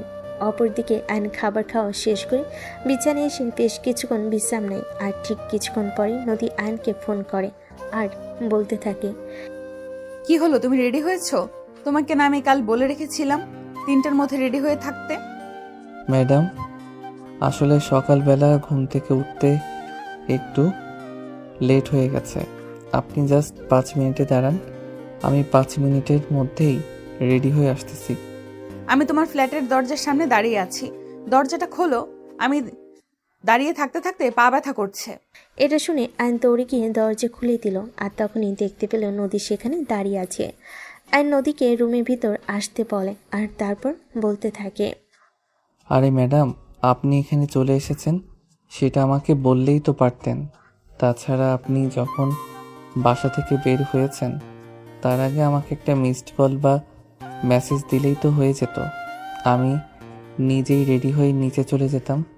আপনি কেন সিঁড়ি বেয়ে আসতে গেলেন? তোমাকে দেখতে ইচ্ছে করছিল, তোমার রুমটা দেখতে ইচ্ছে করছিল, তাই চলে এসেছি। এখন যাও, তাড়াতাড়ি রেডি হয়ে নাও, আমি তোমাকে নিয়ে একটু বাইরে বের হব। এ বলে নদী আয়নের রুমের ভিতরে এসে বিছানায় বসলো। আয়ন আর কোনো কথা না বলে আলমারি থেকে শার্ট প্যান্ট বের করে ওয়াশরুমে ঢুকে গেল। 2-3 মিনিট পরে কাপড় চেঞ্জ করে রুমে আসে। তখনই নদী ড্রেসিং টেবিলের উপর থেকে চিরুনিটা নিয়ে আয়নের চুলগুলো ঠিক করে দিতে লাগলো। আয়ন হাঁ করে নদীর দিকে তাকিয়ে আছে।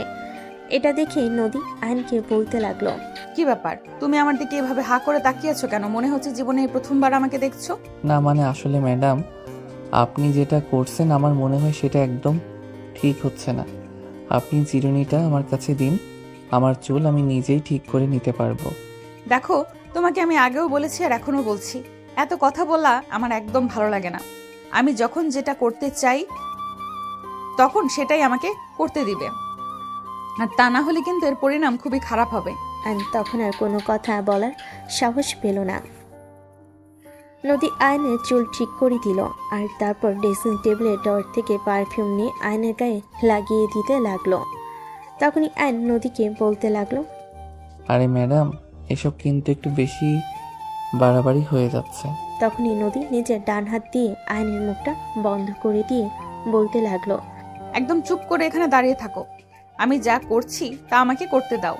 আয়ন তখন আর কোনো কথাই বলে না। নদী আয়নকে পারফিউম লাগিয়ে দেওয়ার পর হাতে ঘড়ি আর চোখে সানগ্লাস পরিয়ে দেয় আর তারপরে আয়নের হাত ধরে নিয়ে নিচে চলে আসে। গাড়িতে বসে নদী ড্রাইভারকে বলতে লাগলো, ড্রাইভার আঙ্কেল, আমাদেরকে রমনায় নিয়ে চলুন।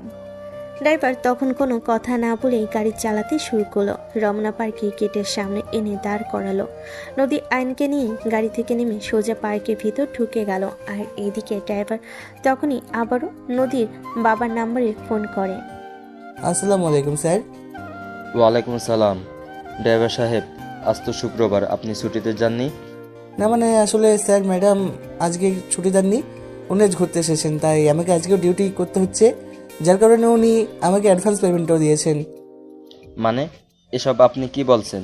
শুক্রবার তো নদী কখনো বাইরে যায় না, আজ কোথায় গিয়েছে? স্যার আমি আপনাকে আগেই বলেছিলাম ব্যাপারটা একটু পর্যবেক্ষণ করে দেখতে। ম্যাডাম আজকে ওই ছেলেটাকে নিয়ে রমনা পার্কে এসেছেন। আচ্ছা ঠিক আছে, আপনি কোনো চিন্তা করবেন না, আমি ব্যাপারটা দেখতেছি। আর হ্যাঁ, ব্যাপারটার জন্য আপনার আর আমার মধ্যে সীমাবদ্ধ থাকে, অন্য কেউ যেন কোনোভাবেই কোনো কিছু জানতে না পারে। আচ্ছা ঠিক আছে, যেরকম বলছেন ঠিক সেরকমই যেন হয়, এর থেকে যেন একটুও নড়চড় না হয়। এ বলে ড্রাইভার ফোন রেখে দিল। আর তারপর প্রায় 4 ঘন্টা ঘোরাঘুরি করে নদী আর আয়ন পার্ক থেকে বের হয়। গাড়িতে উঠতে নদী ড্রাইভারকে বলতে লাগে, আঙ্কেল, আমাদেরকে কোনো একটা ভালো রেস্টুরেন্টে নিয়ে চলুন, আমরা দুজনে একসঙ্গে ডিনার করব আর তারপর বাড়িতে ফিরবো। আচ্ছা ম্যাডাম ঠিক আছে, কোনো সমস্যা নেই, আপনারা গাড়িতে উঠে বসুন, আমি এখনই আপনাদের নিয়ে যাচ্ছি। এই বলে ড্রাইভার গাড়ি চালাতে থাকে। একটা 5 স্টার রেস্টুরেন্টের সামনে এসে ড্রাইভার গাড়িটা দাঁড় করালো। আর তখনই আয়ন আর নদী দুজনেই গাড়ি থেকে নেমে রেস্টুরেন্টের ভিতরে চলে গেল। যাওয়ার সময় নদীর ড্রাইভারকে 500 টাকা হাতে ধরিয়ে দিয়ে বাইরে কোনো রেস্টুরেন্ট থেকে খাবার খেয়ে নিতে বলল। নদী আর আয়ন দুজনেই রেস্টুরেন্টে খাওয়া দাওয়া করলো। প্রায় 2 ঘন্টা পর দুজনে একসঙ্গে রেস্টুরেন্ট থেকে বের হয়। নদী আয়নকে বাসে পৌঁছে দিয়ে তারপর নিজের বাসে চলে আসে। নদী যখন বাসে এসে পৌঁছালো তখন রাত আনুমানিক 9টার মধ্যে। কলিং বেলে চাপ দিতে নদীর বাবা এসে দরজাটা খুলে দিল। নদী তখন তার বাবাকে দেখে বলতে লাগলো, কি ব্যাপার বাবা, তুমি কেন দরজা খুলে? বাড়ির সব গেল কোথায়? সবাই বাড়িতেই আছে, তবে তোমার সঙ্গে আমার একটু জরুরি কথা আছে, তাই আমি এখানে বসে তোমার জন্য অপেক্ষা করছিলাম। মানে আমি সত্যিই বুঝতে পারছি না কি এমন কথা যেটা বলার জন্য তোমাকে এখানে বসে থাকতে হবে। তুমি তো নিজের রুমে ডেকে নিয়েও আমাকে সেটা বলতে পারতে। কথাটা খুবই ইম্পর্টেন্ট, তাই আমাকে এখানে বসে তোমার জন্য অপেক্ষা করতে হলো। আচ্ছা ঠিক আছে, যাও ড্রয়িং রুমে গিয়ে বসো, আমি একটু ফ্রেশ হয়ে এক্ষুনি আসছি। এই বলে নদী নিচের রুমে চলে গেল। আর যাওয়ার সময় কাজের মেয়েটাকে তাদের দুজনের জন্য 2 কাপ কফি বানাতে বলল। প্রায় 5 মিনিট পর নদী ড্রয়িং রুমে ফিরে আসে। আর তখনই সে তার বাবাকে বলতে থাকে, এবার বলো কি হয়েছে তোমার, আর কি এমন কথা সেটার জন্য তুমি এখানে বসে আমার জন্য অপেক্ষা করছো? দেখো, আমি জানি তুমি যথেষ্ট শিক্ষিত এবং বুদ্ধিমতী একটা মেয়ে, তোমাকে সবকিছু খুলে বলতে হবে না, তাই আমি তোমাকে একটু শর্ট করে বলছি। তুমি যেটা করছো সেটা কিন্তু একদমই ঠিক হচ্ছে না। কাউকে এভাবে পরিচয় দিয়ে মাথায় ওঠানো কোনো প্রশ্ন আসে না। হ্যাঁ, আমি খুব ভালোভাবেই বুঝতে পারছি তুমি কাকে মিন করে কথাটা বলছো। দেখো, আবার যদিও আমি তাকে এই কথাটা বলিনি, তবে তুমি বলাতে আমি তোমাকে বলছি, ছেলেটাকে আমি প্রথম দেখাতেই ভালোবেসে ফেলেছি, তাই তার জন্য আমার 1 আকাশ পরিমাণ দুর্বলতা। এসব তুমি কি বলছো? তোমার কি সত্যি মাথা খারাপ হয়ে গেছে নাকি? আমি তো কিছুই বুঝতে পারছি না। কি সব পাগলের মতো কথাবার্তা বলছো তুমি? আমি কোনো পাগলের মতো কথাবার্তা বলছি না বাবা, যা বলছি একদম সত্য কথা বলছি। ছেলেটাকে আমি প্রথম দেখাতেই ভালো লেগে গেছে, আর তার জন্যই এই সব কিছু করছি আমি। আর আমি যদি কাউকে বিয়ে করি তাহলে এই ছেলেটাকেই করব। এখন তুমি কি করবে না করবে সেটা একান্তই তোমার ব্যক্তিগত ব্যাপার। যদি মেনে নাও তাহলে ভালো, আর যদি মেনে না নাও তাহলে আমার কিছুই করার থাকবে না। এই বলে নদী সেখানে আর 1 মুহূর্ত না দাঁড়িয়ে নিজের রুমে চলে গেল। নদীর বাবা পড়ে গেলেন মহা চিন্তায়। কি করবেন তিনি কিছুই ভেবে পাচ্ছেন না। ওই মুহূর্তে নদীর আম্মু সেখানে আসেন। নদীর বাবাকে এমন চিন্তিত অবস্থায় বসে থাকতে দেখে তিনি নদীর বাবাকে বললেন, কি ব্যাপার, কি হয়েছে? তোমাকে এমন চিন্তিত দেখাচ্ছে কেন? তুমি কি কোনো কিছু নিয়ে ডিপ্রেসড আছো নাকি? কি হয়নি সেটাই তুমি আমাকে জিজ্ঞাসা করো। আমি ভাবতে পারছি না আমি কি করব, আর এই মুহূর্তে কোনটা আমার করা উচিত। সত্যি তুমি কি বলতে চাইছো আমি কিছুই বুঝতে পারছি না। একটু কেয়ারলি খুলে বলো, তাহলে আমার বুঝতে সুবিধা হবে। কি বলবো, আমি তো নিজেই সেটা ভেবে পাচ্ছি না। তোমার মেয়ে অবশেষে কিনা সামান্য 2 টাকার ছেলের প্রেমে পড়লো। আমি তো এটা ভাবতে পারছি না যে কিনা দেশ বিদেশ সবখানে ঘুরে বেড়ায়, চাইলে কোনো ব্রিটিশ সিটিজেন ছেলের সঙ্গে বিয়ে করতে পারে। সে কিনা সামান্য একটা গরিব ঘরের ছেলেকে পছন্দ করছে, কিনা আমাদের কোম্পানিতে পিয়নের চাকরি করত। মানে এসব তুমি কি বলছো? আমি কিছু বুঝতেই পারছি না। মেয়ের মাথা খারাপ হয়ে গেছে নাকি তোমার মাথা খারাপ হয়ে গেছে? আমার মাথা খারাপ হয়নি, আমার মাথা সম্পূর্ণ ঠিক আছে।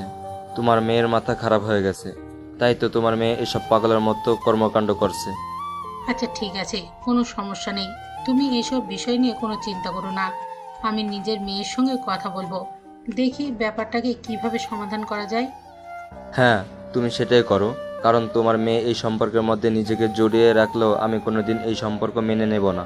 আমার একটা ক্লাস স্ট্যাটাস আছে, আমাকে সেটা মেনটেন করে চলতে হয়। তাছাড়া ছেলেটা নদীর চাইতে বয়সে কম করা হলেও 2-3 বছরের ছোট হবে, যদি অনার্স কমপ্লিট করছে। তাছাড়া 2 বছর আগে, আর ছেলেটা এই বছর সবেমাত্র অনার্স 3rd ইয়ারে পড়াশোনা করে।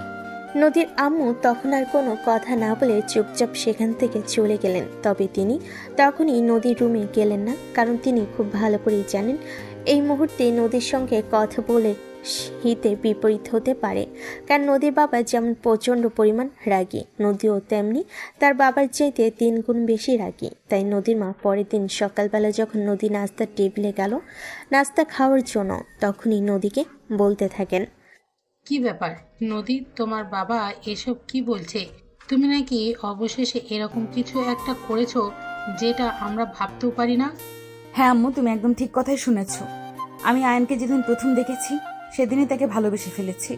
আর আমি তো এমনটাই সিদ্ধান্ত নিয়েছি, যদি কখনো কাউকে বিয়ে করি তাহলে আয়নকেই করব। এসব তুমি কি বলছো? তোমার তো দেখছি সত্যি সত্যি মাথা খারাপ হয়ে গেছে।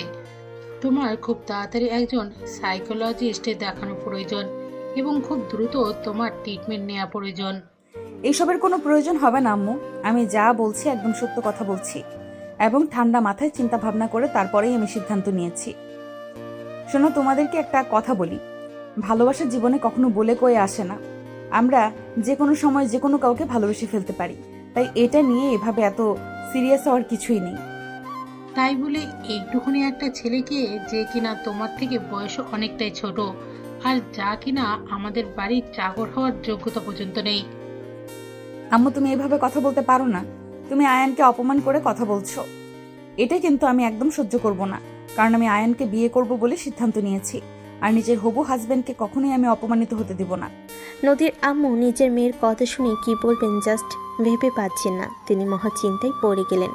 নদীকে আর কোনো কথাই বললেন না। নদী খাওয়া দাওয়া শেষ করে অফিসের উদ্দেশ্যে বের হয়ে গেল। নদীর মা তখন নদীর বাবার রুমে গেলেন আর তারপর বলতে লাগলেন, কি করব, সত্যি আমি কোনো কিছু ভেবে কুল পাচ্ছি না। সে তো পরিষ্কার জানিয়ে দিয়েছে ওই ছেলেকে ছাড়া অন্য কাউকে বিয়ে করবে না। তুমি কিছু একটা করো। আমাকে একটু ভাবতে দাও, একটু সময় নিয়ে ভাবতে হবে এবং যা করার খুব তাড়াতাড়ি করতে হবে। দেরি হয়ে গেলে মিস হয়ে যাবে এবং আমাদের মেয়েকে ওই রাস্তা থেকে ফিরিয়ে আনতে একটু কষ্ট হবে। আমি কোনো কিছু জানি না আর জানতেও চাই না। আমি যদি তোমাকে এইটুকুনি কথাই বলতে চাই, যেন আমার মেয়ে কোনো ক্ষতি না হয়, সুস্থ এবং স্বাভাবিক অবস্থায় আমি আমার মেয়েকে ফিরে পাই। দেখো, নদী যেমন তোমার মেয়ে তেমনি সে আমারও মেয়ে। দেখছি কি করা যায়। তার আগে আমাকে একটু ঠান্ডা মাথায় ভাবতে দাও। নদীর আপু বেশ কিছুক্ষণ চিন্তা ভাবনা করেন, কিন্তু কোনো কুল কিনারাই খুঁজে পান না। এদিকে নদী অফিসে এসে দেখে আয়ন মন ক্ষুণ্ণ করে বসে আছে। নদী তখন আয়নের সামনে গিয়ে দাঁড়ালো আর তারপর আয়নের কাঁধে হাত রেখে বলতে লাগলো, কি ব্যাপার, কি হয়েছে তোমার? এভাবে মন খারাপ করে বসে আছো কেন? না, সেরকম কোনো ব্যাপার নয়। আসলে আমার এমনি ভালো লাগছে না, তাই চুপচাপ বসে আছি। তাছাড়া হাতে সেরকম কোনো কাজ নেই, এই জন্যই এভাবে চুপচাপ বসে থাকা। কিন্তু তোমার চেহারা দেখে সেরকমটা মনে হচ্ছে না। আমার মনে হয় তুমি কোনো একটা বিষয় নিয়ে চিন্তায় আছো। প্লিজ আমাকে খুলে বলো, তোমার কি হয়েছে? বললাম তো সেরকম কোনো ব্যাপার না, আমার কিছুই হয়নি, আমি একদম ঠিক আছি। দেখো, আমার কাছে একদম মিথ্যা কথা বলার চেষ্টা করবে না। আমি মানুষের চেহারা দেখেই বুঝতে পারি তার কি হয়েছে, তাই আমার কাছে কোনো কিছু না লুকিয়ে বলো কি হয়েছে। এই বলে নদী আয়নকে বিভিন্ন রকম প্রেশার দিতে লাগলো যাতে আয়ন তার কি হয়েছে সেটা নদীকে খুলে বলে। তখন আয়ন ও তার উপায়ন্তর না পেয়ে নদীর চাপে পড়ে বাধ্য হয়ে সব কিছু খুলে বলতে। সব কিছু শুনে নদী আয়নকে বলে, আমি সত্যিই তোমাকে কোনোদিনও মানুষ বানাতে পারবো না। আমি তো বললাম তোমার সব রকম বিপদ আপদে আমি আছি তোমার পাশে, কিন্তু তারপরও তুমি এত বড় একটা ঝামেলায় পড়ে কেন সেটা আমাকে বললে না? আমি এমনিতেই আমার জন্য এত কিছু করেছেন, তারপর আমি আপনাকে আর কিভাবে প্রেশার দেই বলেন তো? এখানে প্রেশার দেওয়ার কি আছে? আমি তো সেটাই বুঝতে পারছি না। তুমি আমার খুব কাছের একজন মানুষ, তুমি যখন সমস্যায় পড়লে তুমি আমাকে বলবে। ম্যাডাম, আপনার অফিসে শুধু আমি একা চাকরি করি না, এখানে আরও অনেক মানুষ এই চাকরি করে। আপনি কি সবাইকে এইভাবে সাহায্য করবেন?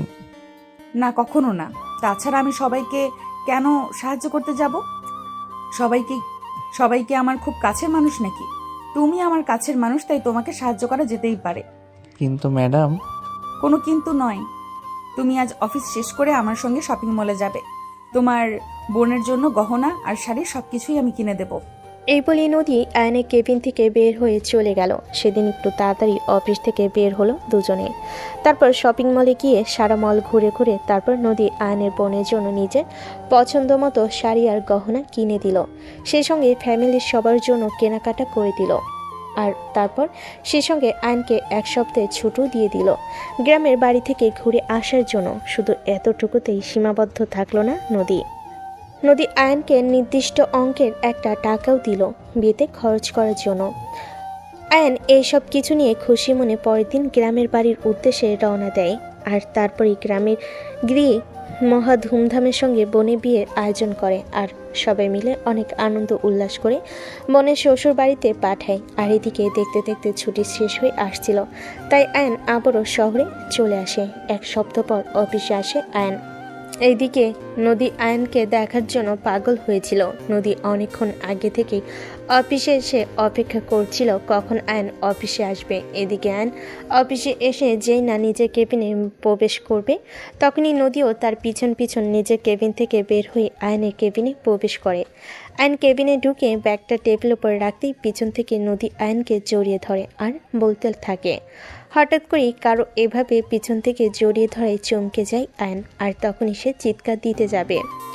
ওই মুহূর্তেই নদী পিছন থেকে আয়নের মুখ চেপে ধরে আর বলতে থাকে, আরে এই, আমি তোমাকে জড়িয়ে ধরেছি, এভাবে চিৎকার দেওয়ার কি আছে? সবাই কি ভাববে আমি তোমাকে রেপ করতে এসেছি? এই বলে নদী আয়নকে ছেড়ে দিয়ে সামনে এসে দাঁড়ায় আর তারপর বলতে থাকে, এতদিন তুমি আমাকে ছাড়া কিভাবে ছিলে? তোমার একটুও কষ্ট হয়নি? আরে এসব আপনি কি বলছেন ম্যাডাম? কষ্ট কেন হবে? আপনি আমার অফিসের বস। অবশ্যই আপনার কথা আমার মনে পড়েছিল। আপনাকে আমি মিস করেছি, কিন্তু সেখানে কষ্ট পাওয়ার কি আছে আমি সেটা বুঝতে পারলাম না। ও আচ্ছা, এই কথা। আমি বুঝতে পেরেছি তুমি তা খুবই স্বার্থপর একজন মানুষ। তোমার কথা আমার প্রতিটা দিন, প্রতিটা মুহূর্ত, প্রতিটা সেকেন্ডে মনে হয়েছে, কিন্তু তারপরও আমি তোমাকে ফোন দিইনি, কারণ আমি দেখতে চেয়েছিলাম একবারও কি তোমার আমার কথা মনে পড়ে কিনা। কিন্তু সব শেষে দেখতে পেলাম আমার বিশ্বাস সেরে গেছে। তুমি একবারের জন্য আমাকে ফোন দাওনি। আচ্ছা ম্যাডাম, ঠিক আছে, সব কিছুর জন্য আমি সরি। এই যে কান ধরে ক্ষমা চাইছি, এবার আপনি নিজেকে চলে যান আর আমি একটু রেস্ট নেই। তারপর আপনার কেবিনে আসব কাজ বুঝে নেওয়ার জন্য। কিন্তু আজ তোমাকে কোনো কাজ করতে হবে না। আমি সিদ্ধান্ত নিয়েছি তোমাকে ছাড়া আমি থাকতে পারবো না। তাই আজ তোমাকে নিয়ে আমি একটু পরে কাজে অফিসে যাব, তোমাকে পার্মানেন্টলি আমার করে নেওয়ার জন্য। মানে এসব আপনি কি বলছেন ম্যাডাম? আপনার কি সত্যি মাথা খারাপ হয়ে গেছে নাকি? আমি তো কিছুই বুঝতে পারছি না। তোমাকে অত বুঝে কোনো কাজ নেই। শোনো, আমি যেদিন তোমাকে প্রথম দেখেছিলাম সেদিনই তোমাকে ভালোবেসে ফেলেছিলাম, আর এইসব যা কিছু করছি সব তোমাকে ভালোবেসে করছি। তবে এখন এই মুহূর্তে আমার মনে হচ্ছে তোমাকে ছাড়া আমি এক মুহূর্ত থাকতে পারবো না। তাই আমি তোমাকে কাগজে কলমে নিজের করে নিতে চাই। নদীর এমন কথা শুনে মাথায় আকাশ ভেঙে পড়ে আয়নের। আয়ন তখন নদীকে উদ্দেশ্য করে বলতে থাকে, ম্যাডাম, সত্যি আপনার মাথা খারাপ হয়ে গেছে। আপনার খুব তাড়াতাড়ি একজন সাইকোলজিস্ট দেখানো উচিত। আমি স্যারের সঙ্গে কথা বলবো এবং আপনাকে যাতে দ্রুত চিকিৎসা নেওয়ার ব্যবস্থা করেন সেই ব্যাপারেও কথা বলবো। এই দেখো, একদম আমাকে আবার অ্যাসেসমেন্ট করার চেষ্টা করবে না। আমি সম্পূর্ণ সুস্থ আছি, আমাকে নিয়ে তোমার কোনো চিন্তা করতে হবে না। এবং যা বলছি একদম সত্য কথাই বলছি। আমি তোমাকে ভালোবেসেছি এবং তোমাকে আজ এবং এই মুহূর্তেই বিয়ে করব। ম্যাডাম? আর কোনো ম্যাডাম নই, আমি তোমার হবু বউ। আমাকে বউ বলে ডাকো। আরে ম্যাডাম, আপনি আমার অফিসের বস, তার উপর আবার আমার সিনিয়র। আপনার সঙ্গে এটা কখনোই সম্ভব না। তাছাড়া কোথায় আপনি আর কোথায় আমি? মাটির পৃথিবীতে শুয়ে আকাশের চাঁদ ধরার মতো স্পর্ধা আমি দেখাতে চাই না। আচ্ছা ঠিক আছে, কোনো সমস্যা নেই, তোমাকে কোনো স্পর্ধা দেখাতে হবে না। ওই চাঁদ নিজের থেকেই মাটির পৃথিবীতে নেমে এসেছে এবং সে মাটির পৃথিবীতে তোমার সঙ্গে ওই ভাঙা কুঁড়ে ঘরেই থাকতে চায়। তাতে যদি তোমার কোনো আপত্তি থাকে তাতেও আমার কিছু যায় আসে না, কারণ আমি নদী সিদ্ধান্ত নিয়েছি এবং সেটা হয়নি, এরকমটা আজ পর্যন্ত কোনো কাজ হয়নি। আমি যখন সিদ্ধান্ত নিয়েছি তোমাকে বিয়ে করব এবং তোমাকে বিয়ে না করা পর্যন্ত আমি শান্তি পাবো না, তুমি নিজেকে মানসিকভাবে প্রস্তুত করো। আমরা আধা ঘন্টা পরেই অফিস থেকে বের হয়ে যাব, কারণ কাজে অফিস খুলবে সকাল 10টায়। এই বলে নদী আয়নের কেবিন থেকে বের হয়ে চলে গেল। এদিকে আয়নের মাথা বারবার চক্কর দিয়ে চলছে। সে কি করবে কিছুই বুঝতে পারছে না। হঠাৎই মনে পড়ল নদীর বাবার সঙ্গে এই ব্যাপারটা শেয়ার করলে নিশ্চয়ই তিনি কোনো সমাধান দিতে পারবেন। তাই তখনই আয়ন নদীর বাবার নাম্বারে ফোন দিল আর সব কিছু খুলে বলল। কিন্তু কথা শেষ হওয়ার আগে নদী সেখানে পৌঁছে যায় আর আয়ন নদীর বাবার সঙ্গে কথা বলছিল এটা নদী বুঝে যায়। তখনই আয়নের হাত থেকে মোবাইলটা কেড়ে নিয়ে ফ্লোরে ছুঁড়ে ফেলে দিল আর তারপর আয়নের হাত ধরে টানতে টানতে অফিস থেকে নিয়ে বের হয়ে গেল। আজ আর সঙ্গে ড্রাইভারকে নিল না, নদী নিজেই গাড়ি ড্রাইভ করতে লাগলো। একদম কাজী অফিসের সামনে এনে গাড়ি দাঁড় করালো আর তারপরে আইন গাড়ি থেকে বের হতে না চাইলেও নদী আইনকে জোর করে টেনে হিঁচড়ে গাড়ি থেকে বের করে কাজী অফিসে প্রবেশ করে আর তারপরেই কাজীকে উদ্দেশ্য করে বলতে থাকে, কি ব্যাপার, আপনাকে যা করতে বলা হয়েছিল সব ঠিকঠাক করেছেন তো? হ্যাঁ মা, তুমি ঠিক যেভাবে বলেছিলে আমি সেইভাবেই সব কিছু তৈরি করে রেখেছি। এখন শুধু তোমাদের দুইজনের সাইন করা আর কবুল বলা বাকি। ঠিক আছে, আপনি যদি ব্যাপারটা দিন আমি সাইন করে ওকে দিয়ে সাইন করিয়ে নিচ্ছি। এই বলে নদী কাজী সাহেবের কাছ থেকে রেজিস্ট্রি পেপারটা চেয়ে নিল আর তারপরে নিজে সাইন করে আইনকে সাইন করতে বলল। আইন নদীর দিকে হাঁ করে তাকিয়ে আছে, কিছু একটা বলার চেষ্টা করছে কিন্তু নদী তাকে সেই সুযোগ না দিয়ে বলতে লাগলো, একদম চুপ, কোনো কথা বলবে না, যেটা করতে বলা হয়েছে সেটাই করো। চুপচাপ কাবির নামায় সাইন করে কবুল বলে আমায় উদ্ধার করো। তখনই পাশ থেকে কাজী সাহেব আইনকে উদ্দেশ্য করে বলতে থাকে, আপনি যদি এই বিয়েতে রাজি থাকেন তাহলে কবুল বলুন। কাজী সাহেব, আমি এই বিয়ে করতে চাই না। আমি সত্যি বলছি, তোর মাথা ফাটিয়ে দিব। আমার মেজাজ গরম করিস না। এতক্ষণ আর এতদিন ধরে তোর সঙ্গে ভালো ব্যবহার করেছি বলে তার মানে এই নয় যে আমি সব সময় তোর সঙ্গে ভালো ব্যবহার করব। মা প্লিজ, তুমি তোমার মাথা ঠান্ডা করো, আমি ওর সঙ্গে কথা বলছি। বাবা বলে দাও কবুল, এটা তোমার জন্য ভালো হবে আর আমার জন্যও। আচ্ছা ঠিক আছে, কবুল কবুল কবুল। এই হারামজাদা, এটা কোন ধরনের কবুল বলা? আর তুই কবুল বললি নাকি মুখস্থ ছড়া আবৃত্তি করলি? যাই হোক মা, যেভাবেই হোক কবুল তো বলেছে, এবার তুমি কবুল বলে দাও, তাহলেই হয়ে যাবে। কবুল। আলহামদুলিল্লাহ, এবার তোমাদের বিয়ের কাজ সম্পূর্ণ হলো। এখন থেকে তোমরা স্বামী স্ত্রী, এখন থেকে তোমরা একই ছাদের নিচে থাকতে পারো। কিন্তু কাজী সাহেবের সেই কথা নদী কান পর্যন্ত পৌঁছানোর আগে নদী আয়নের হাত ধরে টানতে টানতে কাজী অফিস থেকে নিয়ে বের হয়ে চলে এসেছে। কাজী অফিস থেকে বের হতে দেখতে পেল তার বাবা গাড়ি আর লোকজন নিয়ে কাজী অফিসের সামনে দাঁড়িয়ে আছে। নদী তার বাবাকে দেখে বলতে লাগলো, এই বাবা, তুমি ঠিক জায়গাতেই এসেছিলে, কিন্তু ভুল সময়ে এসেছো। আমাদের বিয়েটা হয়ে গেছে, তুমি এসে আর কোনো লাভ হলো না। হায় আল্লাহ, এটা আমার কত বড় সর্বনাশ হয়ে গেল। বারে, তুই আমার মেয়ে হয়ে ওইটা বুঝতে পারলি না? আমার বোঝার কোনো প্রয়োজন নেই। তুমি এখানে বসে মরা কান্না করো আর আমি আমার জামাইকে নিয়ে যাচ্ছি বাসর করতে। বলে নদী আইনকে নিয়ে এসেছে। আইনের জন্য কিনে রাখা ফ্ল্যাটে চলে আসে। বাসাটা আগে থেকে সুন্দর করে সাজানো গোছানো ছিল, একদম বাসর করার জন্য প্রস্তুত। সারা রুম পরিপাটি করে কাঁচা ফুল দিয়ে সাজানো। ফুলের গন্ধে চারপাশটা মোমো করছে। নদী আইনকে নিয়ে রুমের ভিতর প্রবেশ করে, দরজাটা আটকে দিল। আইন তখন বলতে লাগলো, কি ব্যাপার, আপনি রুমে ঢোকার সঙ্গে সঙ্গে দরজাটা বন্ধ করে দিলেন কেন? বিয়ে করার জামাইয়ের কাছ থেকে আপনি ডাকটা শুনে প্রচণ্ড পরিমাণে খেপে যায় নদী আর ঠাস করে আইনের গালে একটা চর বসিয়ে দিয়ে বলতে থাকে, ওই হারামজাদা, আর একবার যদি আমাকে আপনি বলে রেখেছিস, তোর জিভ কেটে গলায় ঝুলিয়ে দেব। আমি তোর বউ নাকি? বললাম না আমাকে তুই বউ বলে ডাকবি, আদর করে সিনিয়র বউ বলে ডাকবি। বুঝতে পেরেছিস? মনে থাকবে তো? হ্যাঁ, খুব করে মনে থাকবে ম্যাডাম। সরি, আমার সিনিয়র বউ। মনে থাকলেই হলো, তা না হলে কিন্তু তোর কপালে খারাপ আছে, এই বলে দিলাম। বলে নদী আইনকে ধাক্কা দিয়ে বিছানার উপর ফেলে দিল আর আইনকে কোনো কথার বলার সুযোগ না দিয়েই তার ঠোঁট দুটো নিজের দখলে নিয়ে ইচ্ছে মতো চুমু খেতে লাগলো। এদিকে আইন নিজেকে চানোর জন্য প্রাণপণ চেষ্টা করছিল, কিন্তু নদীর সাথে কোনোভাবেই পেরে উঠছিল না। নদী তাকে নিয়ে সুখের রাজার সুপ্ত সাগরে ডুব দিতে চাইছে। আরে ভিউয়ার্স, আপনারা এখন কি করছেন? আপনাদের দেখি লজ্জা শরমের বালাই বলতে কিচ্ছু নেই। লোকের বাসর দেখতে হয় না। চলুন আমরা এখান থেকে বিদায় নিই। আবারও না হয় দেখা করব নতুন কোনো ভালোবাসার গল্পে। সে পর্যন্ত সবাই অপেক্ষায় থাকুন। ভালো থাকুন, সুস্থ থাকুন। আল্লাহ হাফেজ।